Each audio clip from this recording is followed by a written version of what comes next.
warahmatullahi wabarakatuh.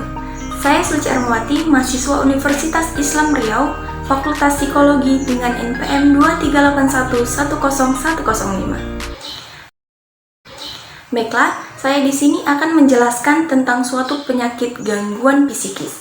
Salah satunya adalah gangguan bipolar. Gangguan bipolar merupakan gangguan kesehatan jiwa yang menyebabkan gangguan mood, energi, konsentrasi secara tidak wajar. Seseorang yang mengalami gangguan bipolar akan berganti-ganti antara dua fase, yaitu yang pertama fase mania dan fase depresi.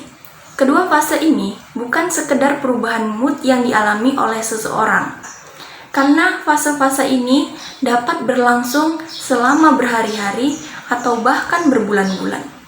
Ketika mengalami fase mania, penderita bipolar akan merasa hiperaktif, bicara lebih cepat dari biasanya, ingin melakukan banyak hal, sekaligus lebih nekat dalam mengambil keputusan. Dan hal sebaliknya terjadi dalam hal fase depresi. Penderita bipolar akan merasa lesu, berbicara sedikit atau tidak berbicara sama sekali. Mereka akan merasa kesulitan untuk melakukan aktivitas sederhana dan kehilangan banyak motivasi untuk melakukan hal-hal yang biasanya disukai. Beberapa orang bahkan dapat mengalami dua fase tersebut dalam waktu secara bersamaan. Gejala ini dikenal sebagai fase campuran, di mana seseorang mengalami fase mania dan depresi secara bersamaan. Seseorang juga dapat menderita bipolar meskipun fase yang dialaminya tidak intens, seperti gangguan bipolar pada umumnya. Ini dikenal sebagai hipomania. Penderita bipolar yang mengalami hipomania dapat menjalani kegiatan sehari-hari tanpa masalah. Perubahan terhadap moodnya yang mungkin hanya terlihat oleh teman dekat atau keluarganya. Mungkin sekarang kalian sedikit bingung dengan perbedaan gangguan bipolar dan gangguan swings yang biasa. Sekarang saya akan menjelaskan perbedaannya. Gangguan bipolar terdiri dari 3 tipe, yaitu bipolar tipe 1, bipolar tipe 2, dan siklotimia.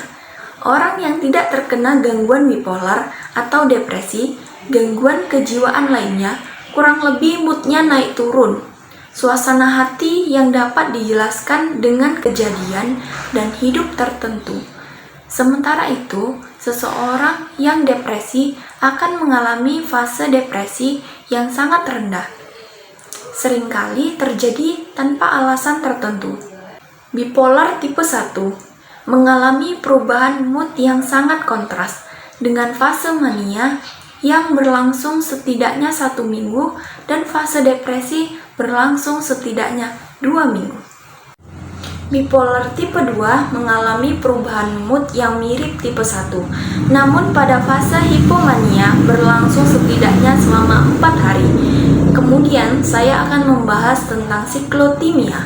Siklotimia ini mengalami periode hipomania dan suasana hati depresi yang bergantian. Gangguan siklotimik juga dikenal sebagai siklokimia, mengakibatkan banyak periode depresi serta hipomania.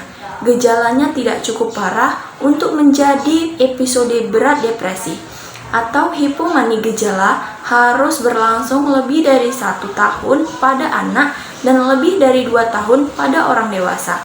Memanifestasi klinis gangguan psikotropik melibatkan periode hipomanik dan depresi selama 2 tahun atau lebih, yang tidak mempengaruhi kriteria spesifik untuk gangguan bipolar.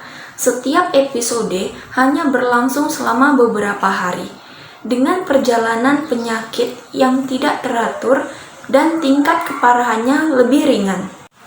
Dibanding gangguan bipolar, sebenarnya gejalanya terjadi lebih dari separuh hari, selama periode 2 tahun. Gangguan siklotimik seringkali merupakan awal dari gangguan bipolar 2, namun juga terjadi sebagai suasana hati yang memburuk. tanpa benar-benar terjadi gangguan suasana hati yang terutama hipomania kronis. Hipomania kronis adalah bentuk gangguan siklus yang jarang terjadi di mana perubahan utamanya adalah kegembiraan dan tidur berkurang hingga kurang dari 6 jam per malam. Individu selalu merasa bahagia hingga tingkat ekstrim mempunyai energi yang berlebihan dan percaya diri. Ia dapat membuat banyak rencana tindakan yang berbeda, terlalu terlibat dalam segala hal yang mungkin mengganggu orang lain. Ada kegelisahan impulsif dan selalu akrab dengan orang lain. Kondisi mental ini terkadang juga dapat membawa kesuksesan dalam pekerjaan, kreativitas, prestasi, dan kepemimpinan. Namun itu, mania kronis biasanya pada akhirnya mengganggu hubungan sosial dan interpersonal yang sehat dan adaptif, sehingga menyebabkan ketidakstabilan di bagian besar interaksi orang. Yang terkena dampak seringkali berpindah-pindah rumah secara berlebihan, kadang menyalahgunakan alkohol atau obat-obatan. Gangguan mood persisten lainnya, siklotimia, adalah suatu kondisi di mana tempat ketidakstabilan suasana hati yang terus-menerus yang melibatkan beberapa periode depresi ringan dan kegembiraan ringan yang tidak memenuhi kriteria diagnostik untuk episode depresi dan manik. Biasanya berkembang pada awal masa dewasa dan cenderung berlangsung kronis. Siklokimia lebih umum terjadi pada kerabat penderita gangguan afektif, bipolar, dan beberapa individu yang terkena akan terus berkembang gangguan Nicola. Beberapa orang yang mengalami gejala depresi kronis dengan tingkat keparahannya yang tidak mempengaruhi kriteria diagnostik untuk episode depresi. Kondisi ini dikenal sebagai distimia dan timbulnya biasanya terjadi pada masa remaja atau awal masa dewasa. Ketika timbulnya penyakit ini terjadi pada usia lanjut, gangguan ini sering terjadi setelah episode depresi, biasanya berhubungan dengan duka atau stres yang nyata. Episode depresi kadang-kadang terjadi bersamaan dengan distimia dan kombinasi distimia. Gangguan depresi berulang-ulang kadang disebut sebagai depresi ganda. Epidemiologi atau gangguan siklotimik seringkali kurang terdiagnosis karena identitasnya yang rendah. Kondisi ini belum diteliti secara luas. Beberapa penelitian menunjukkan bahwa 5% sampai 8% populasi globalnya terkena dampaknya pada suatu saat dalam hidup mereka.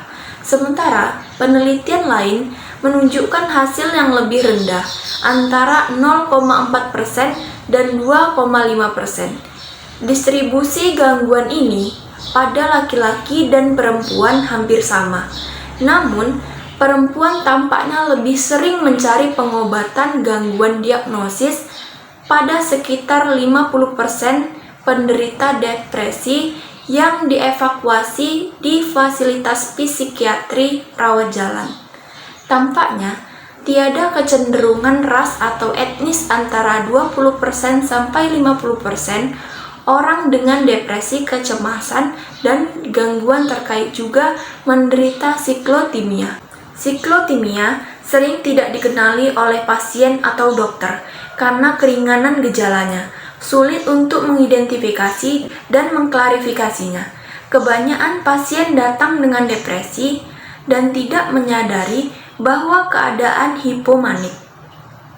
Gangguan siklotimik seringkali berkembang pada masa kanak-kanak atau remaja, hingga semakin sulit bagi pasien untuk membedakan antara gejala sebenarnya dan kepribadian sesungguhnya. Perbandingan gangguan psikotropik meliputi gangguan bipolar 1 dengan siklus yang cepat, gangguan bipolar 2 dengan siklus cepat, gangguan bipolar tidak spesifik, gangguan depresi, gangguan akibat zat atau obat, dan gangguan kepribadian di ambang diagnosis. Diagnosis ini harus ditegakkan dengan hati-hati, karena kesalahan diagnosis dapat mempengaruhi kemampuan pasien untuk menerima pengobatan yang tepat. Diagnosis yang tidak tepat dapat mengarah pada pengobatan untuk gangguan umur diabetes alih-alih mengobati gejala siklotimik.